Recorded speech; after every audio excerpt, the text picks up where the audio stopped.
Los palestinos de todo el mundo conmemoran el 15 de mayo la Nakba, el día que iniciaron su éxodo por la creación del Estado de Israel.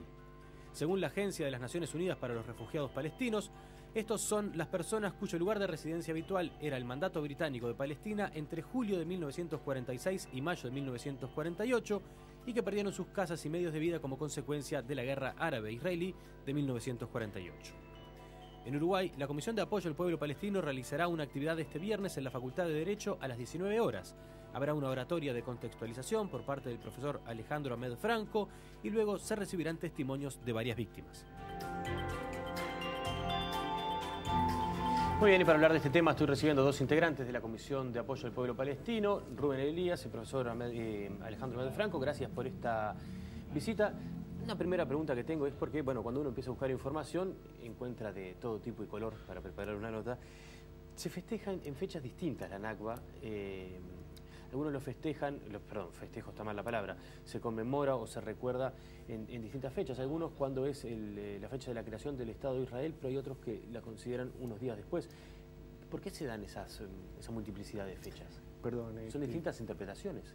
En realidad lo que cambia de fecha es el festejo de la independencia de Israel, porque el calendario es un calendario lunar.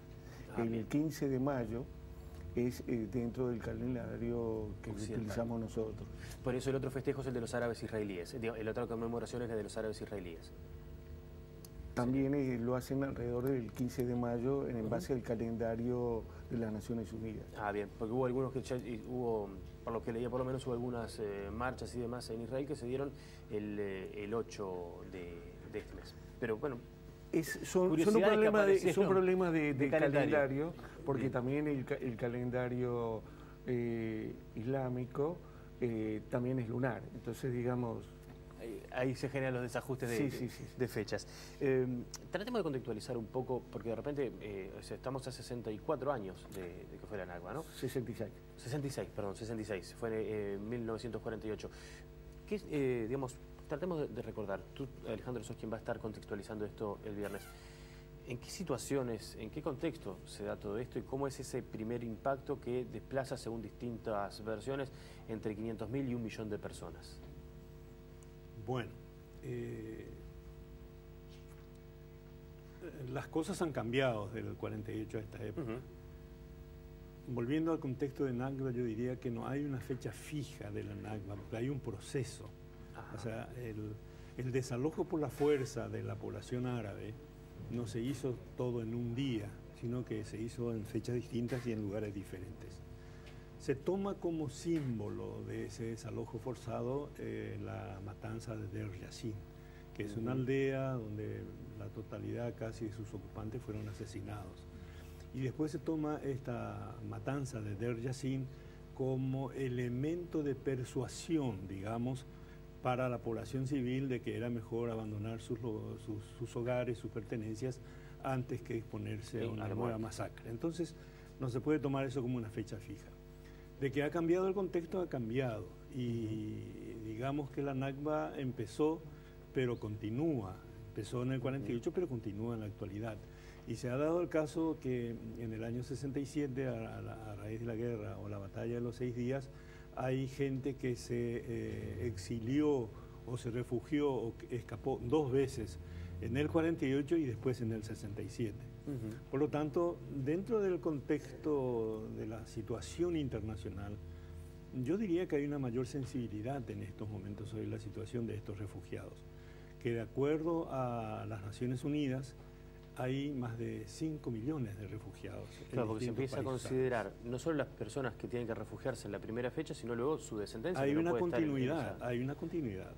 Por eso estimo que es una cantidad respetable, cerca de 5 millones. Sí, es un disparate. En consecuencia, parecería como que la opinión pública mundial va tomando conciencia de la magnitud del problema. Y yo creo que la base del problema estriba en el respeto a sus derechos de estos refugiados, establecidos ya por las Naciones Unidas a raíz del primer éxodo que se hizo en el año 48. ¿Cómo ven ustedes ese cambio de que habla Alejandro de situación a nivel internacional? Palestina ahora empieza a tener otro tipo de acercamiento con las Naciones Unidas. Lo hablábamos antes de la nota, América Latina ha jugado, principalmente con Brasil de repente a la cabeza, pero también con apoyo argentino, un papel, no sé si importante, pero por lo menos ha intentado colaborar para que la causa palestina sea más visible. ¿Cómo lo ven ustedes? Bueno, creo que es algo que tiene dos facetas, ¿no? Hay un gran avance en el campo diplomático porque indudablemente hay un paradigma que se ha incorporado, que es lo de los derechos humanos, y todo lo que estamos viendo son abusos y de desconocimiento de los derechos de las Naciones Unidas en el aspecto internacional, los convenios internacionales y también del derecho humanitario. Esto ha llevado a una gran condena que se ha expandido, pero a su vez hay una contrapartida que la situación del pueblo palestino ha estado empeorando y sigue empeorando. Incluso el solo derecho de reclamar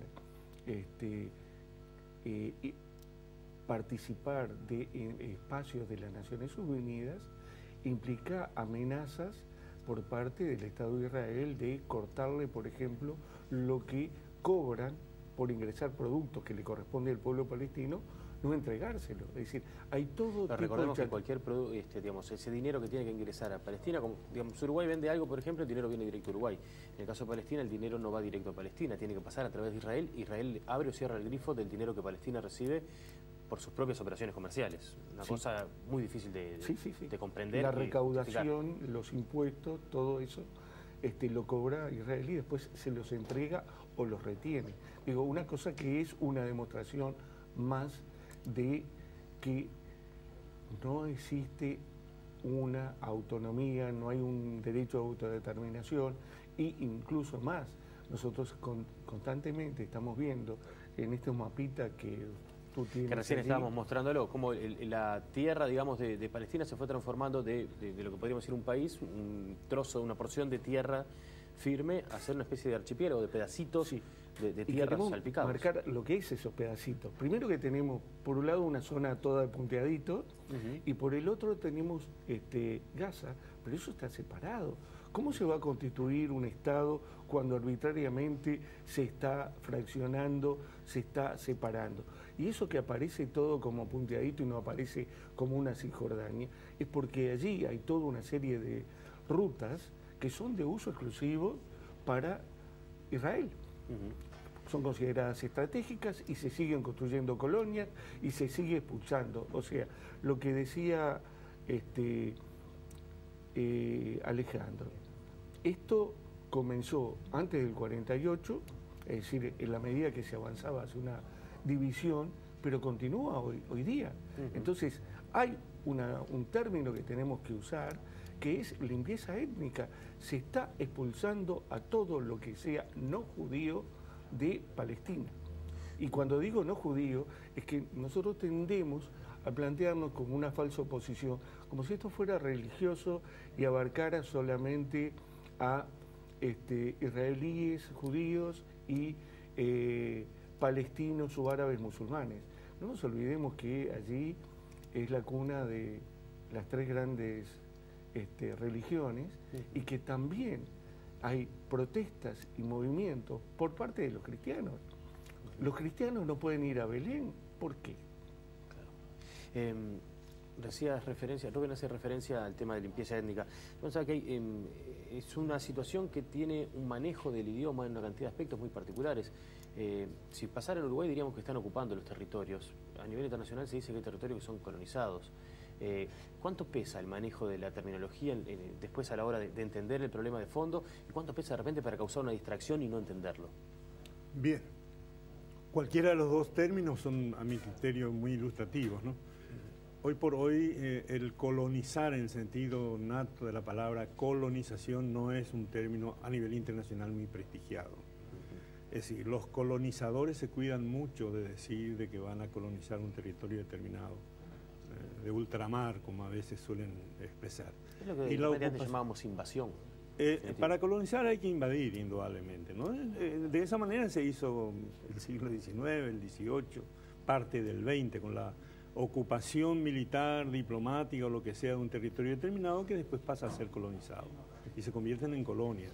En territorios de ultramar, como dicen los franceses, pero son colonias al fin. Ese término está desprestigiado totalmente, entonces se prefiere no hablar de colonización.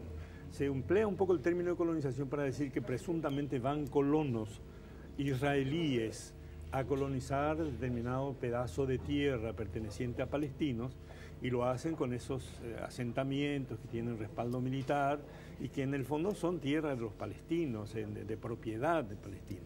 Se buscan argumentos por razones de estrategia o por razones de seguridad de expropiar, o en lo que es peor todavía, si un palestino se ve obligado a abandonar su tierra, automáticamente esa tierra pasa a ser expropiada por abandono de la propiedad. Entonces se usan varios términos, digamos así, muy forzados para tratar de explicar la ocupación militar indudablemente que existe, y después gradualmente la expropiación de la propiedad de los palestinos, o sea, sacarlos gradualmente y expropiar su propiedad. ¿Por qué se hace eso? Porque a esta altura nadie duda que se quieren quedar con la totalidad del territorio palestino como una primera etapa. Y quedarse con el territorio palestino significa un problema para las autoridades israelíes porque hay una gran población palestina. Ese ya fue un problema desde el momento en que se habló de la partición de Palestina. Cuando se partió Palestina en el año 47 por la resolución de Naciones Unidas, 2/3 partes de la población que vivía ahí en Palestina eran árabes, palestinos, cristianos y musulmanes. Y más del 95% de la propiedad de la tierra era de estos palestinos árabes, palestinos, cristianos y musulmanes. Y eso gradualmente se fue perdiendo. Entonces la idea es sacar la mayor cantidad posible de pobladores árabes del territorio en aquel momento que iba a pertenecer a Israel, de ahí el origen de la Nakba, de las matanzas indiscriminadas para ahuyentar a la gente de sus propiedades, de su tierra, y en la actualidad, en la medida que creció enormemente el territorio que administra Israel, es un peligro para ellos tener población árabe viviendo en ese territorio. Todo este tema va a ser tratado el viernes a partir de las 7 de la tarde en la Facultad de Derecho.